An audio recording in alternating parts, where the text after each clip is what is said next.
هو الذي أنزل من السماء ماء لكم منه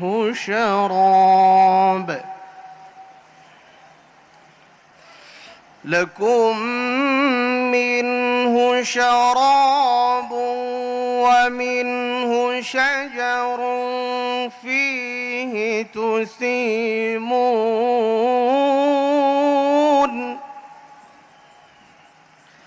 ينبت لكم به الزرع والزيتون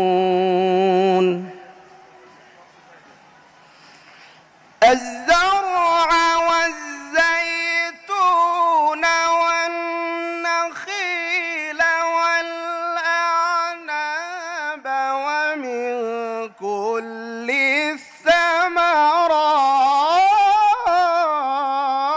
الثمرات إن في ذلك لآية لقوم يتفكرون صدق الله العظيم। তেলাওয়াতকৃত সূরা নাহালের 10 এবং 11 নম্বর আয়াতের অনুবাদ। তিনি আকাশ থেকে বাড়ি বর্ষণ করেন, তাতে তোমাদের জন্য রয়েছে পানীয়, এবং তা থেকে জন্মায় উদ্ভিদ যাতে তোমরা পশু চারণ করে থাকো। তিনি তোমাদের জন্য তা দ্বারা জন্মান শস্য, জাইতুন, খেজুর গাছ, আঙ্গুর এবং সব রকমের ফল। নিশ্চয় এতে চিন্তাশীল সম্প্রদায়ের জন্য রয়েছে নিদর্শন।